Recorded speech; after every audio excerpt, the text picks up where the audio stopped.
कुरुक्षेत्र का युद्ध। धर्मराज युधिष्ठिर 7 अक्षौणी सेना के स्वामी होकर कौरवों के साथ युद्ध करने को तैयार हुए। पहले भगवान श्री कृष्ण परम क्रोधी दुर्योधन के पास दूत बनकर गए। उन्होंने 11 अक्षौणी सेना के स्वामी राजा धृतराष्ट्र से कहा, राजन तुम युधिष्ठिर को आधा राज्य दे दो या उन्हें 5 ही गांव अर्पित कर दो, नहीं तो उनके साथ युद्ध करो। श्री कृष्ण की बात सुनकर दुर्योधन ने कहा, मैं उन्हें सुई की नोक के बराबर भूमि भी नहीं दूंगा। हाँ, उनसे युद्ध अवश्य करूंगा। ऐसा कहकर वह भगवान श्री कृष्ण को बंदी बनाने के लिए उद्यत हो गया। उस समय राजसभा में भगवान श्री कृष्ण ने अपने परम दुर्धर्ष विश्वरूप का दर्शन कराकर दुर्योधन को भयभीत कर दिया।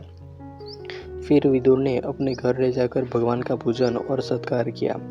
तदंतर वे युधिष्ठिर के पास लौट गए और बोले, महाराज आप दुर्योधन के साथ युद्ध कीजिए। युधिष्ठिर और दुर्योधन की सेनाएं कुरुक्षेत्र के मैदान में जा डटी। अपने विपक्ष में पितामह भीष्म तथा आचार्य द्रोण आदि गुरुजनों को देखकर अर्जुन युद्ध से विरत हो गए। तब भगवान श्री कृष्ण ने उनसे कहा, पार्थ, भीष्म आदि गुरुजन शोक के योग्य नहीं है।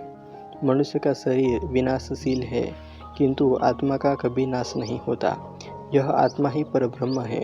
मैं ब्रह्म हूँ। इस प्रकार तुम उस आत्मा को समझो। कार्य की सिद्धि और असिद्धि में समान भाव से रहकर कर्मयोग का आश्रय ले क्षात्र धर्म का पालन करो।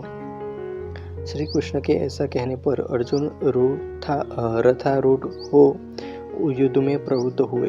उन्होंने शंख ध्वनि की। दुर्योधन की सेना में सबसे पहले पितामह भीष्म सेनापति हुए। भीष्म सहित कौरव पक्ष के योद्धा उस युद्ध में पांडव पक्ष के सैनिकों पर प्रहार करने लगे।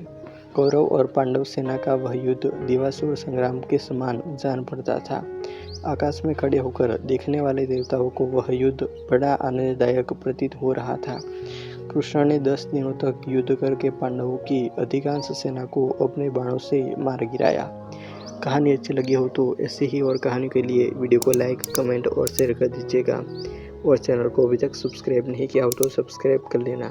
मिलते हैं और एक वीडियो में। जय हिंद, वंदे मातरम।